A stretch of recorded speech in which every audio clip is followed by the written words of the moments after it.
The death penalty for drug offenses is one of the most contentious judicial practices in the world today. International law, which many nations follow, states that capital punishment should only be used for the most serious crimes. This is generally understood to mean crimes involving intentional killing. However, a small number of countries, including Saudi Arabia, Iran, and Singapore, defy this international standard. They maintain that drug trafficking is a crime so destructive to society that it warrants the ultimate punishment. This stance places them in direct opposition to a global trend moving away from capital punishment. This practice is not just a legal debate, it is a matter of life and death, often for the most vulnerable. The use of executions for drug crimes is heavily criticized by human rights organizations like Amnesty International and United Nations bodies. They argue that it is a cruel and inhumane punishment that fails to address the root causes of drug trafficking. Furthermore, they point out that there is no credible evidence to suggest that the death penalty deters drug crime more effectively than other punishments. The debate, therefore, is not just about the law itself, but about its effectiveness and its profound human cost. The numbers paint a stark picture of this grim reality. In a recent global report, Amnesty International revealed that over 40% of all recorded executions worldwide were for drug-related offenses. This statistic highlights how significant this practice is in the few countries that still carry it out. The decision to execute someone for smuggling or selling narcotics raises fundamental questions about justice, human rights, and the very purpose of punishment. Is the goal to rehabilitate, to remove a threat, or to send a message to society? For these countries, the answer appears to be the latter. The controversy is deepened by the context in which these sentences are handed down. The individuals facing execution are often not kingpins of vast criminal enterprises. Instead, they are frequently low-level couriers, often driven by poverty, desperation, or coercion. Many are foreign nationals or members of marginalized ethnic minorities who find themselves trapped in a legal system they do not understand. The story of the death penalty for drugs is therefore a story of power, inequality, and a justice system that critics say is fundamentally broken and unfairly applied. Recent years have seen a dramatic and alarming increase in drug-related executions, particularly in Saudi Arabia and Iran. In Saudi Arabia, there was a surprising policy reversal. After announcing a moratorium on such executions in 2020, the kingdom resumed the practice with terrifying speed in late 2023. This change in policy led to a shocking surge in numbers. Between January and April of 2025 alone, at least 88 people were executed, with a staggering 52 of those being for drug offenses.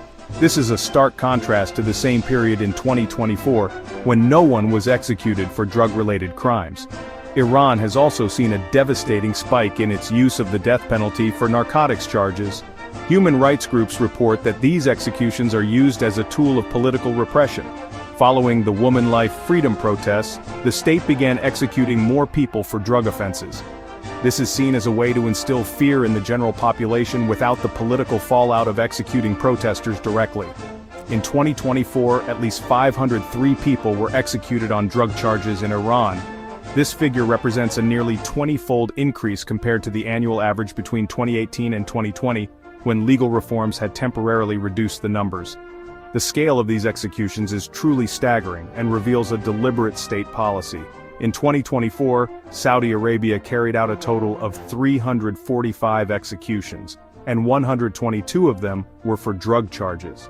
This means that more than one-third of all state killings were for non-lethal crimes. The rapid pace continued into 2025 with dozens more lives taken.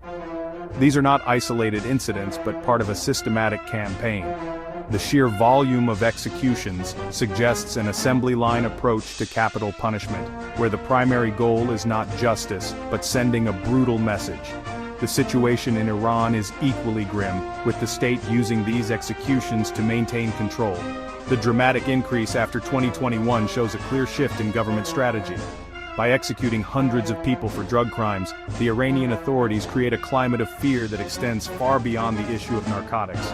It is a chilling reminder of the state's power and its willingness to use lethal force against its own people.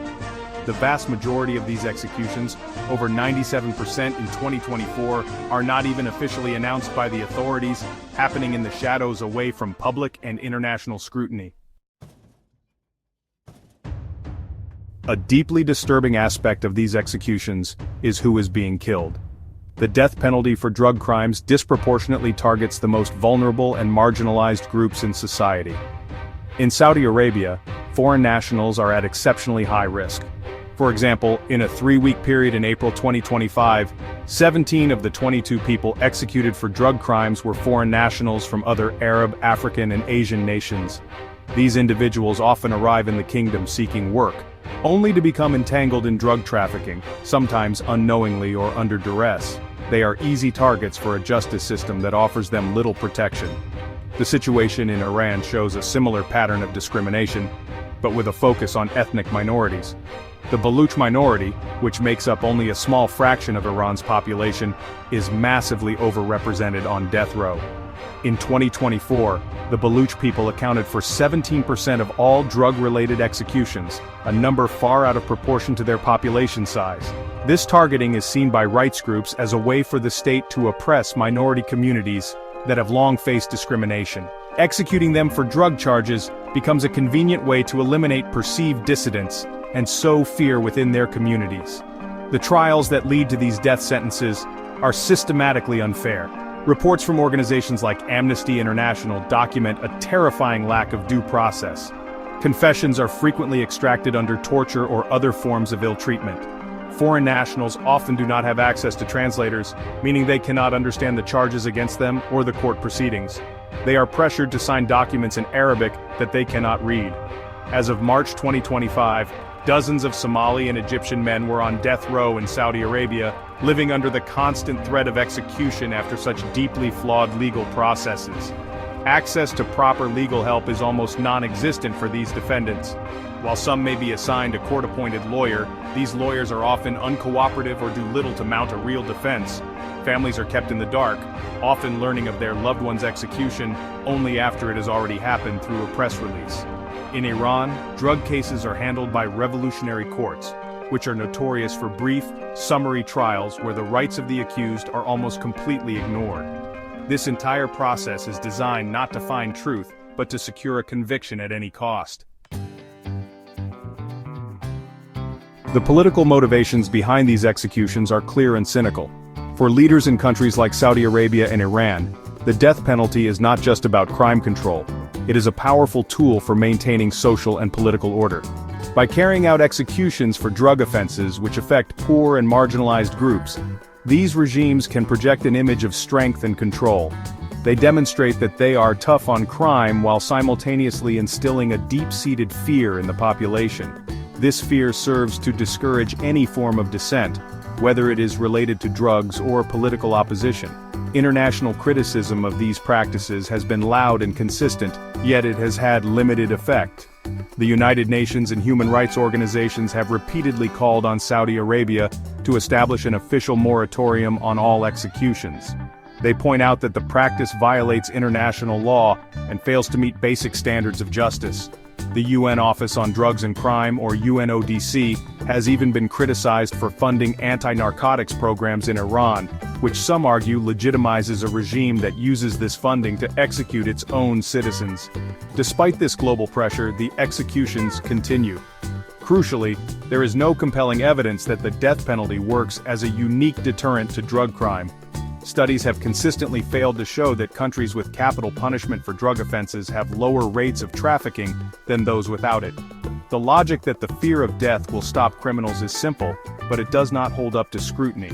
Drug trafficking is a complex global issue driven by poverty, addiction, and powerful criminal organizations. Executing low-level couriers does little to disrupt these networks and fails to address the underlying causes of the problem. In summary, the use of the death penalty for drug charges is a brutal and ineffective policy, rooted in political calculation rather than genuine justice. It disproportionately targets vulnerable foreigners and ethnic minorities who are processed through deeply unfair legal systems where torture and forced confessions are common. Despite widespread international condemnation and a lack of evidence for its effectiveness, regimes in Saudi Arabia and Iran continue this practice as a tool of repression. A fundamental shift is needed, moving away from state-sanctioned killing and toward solutions that respect human rights and address the root causes of drug crime.